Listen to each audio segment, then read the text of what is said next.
In our previous video, we discussed about multiple separated tables such as transactions, product lookup, and calendar lookup. The question here is, why do we separate these tables? Why not make them into one giant table?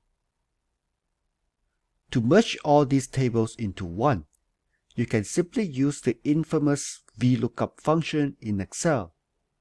But we don't do this.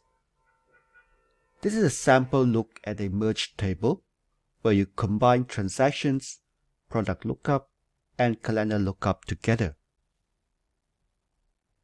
The previous table is extremely inefficient because it contains a lot of redundant data.